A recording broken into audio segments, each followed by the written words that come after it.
ধান সবজি বাদ দিয়ে কুল চাষে অনেকেই লোকসানের আশঙ্কায় প্রথমে পা বাড়াতে চায়নি।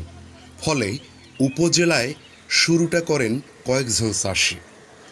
তারা সাহস দেখালেও চাষ করেন সামান্য জমিতে।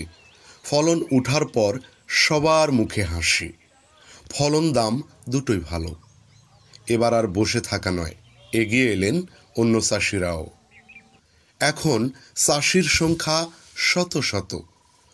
রংপুরের মিঠাপুকুরে বাণিজ্যিকভাবে কুল চাষ বাড়ার গল্পটা এরকম। সম্প্রতি উপজেলার বিভিন্ন গ্রামে গিয়ে দেখা গেছে বাগানগুলোতে সারি সারি কুল গাছ, আকার ছোট, বড়জোর 4 থেকে 5 ফুট। প্রতিটি কুল গাছের থোকায় থোকায় ঝুলছে লাল সবুজ রঙের কুল। কুলের ভারে মাটিতে নুয়ে পড়ছে প্রতিটি গাছের ডাল। সেসব ডালগুলো আবার বাঁশ দিয়ে ঠেকনা দেওয়া হয়েছে। পোকা ও পাখির আক্রমণ থেকে রক্ষায় বাগানের চারিপাশে মশারির জালের বেড়া দেওয়া হয়েছে। শীতের মিষ্টি রোদ পড়ে রঙিন বড়াইগুলো চকচক করছে। বলসুন্দরী ও আপেল কুলের উপরের অংশে হালকা সিঁদুর রং রয়েছে।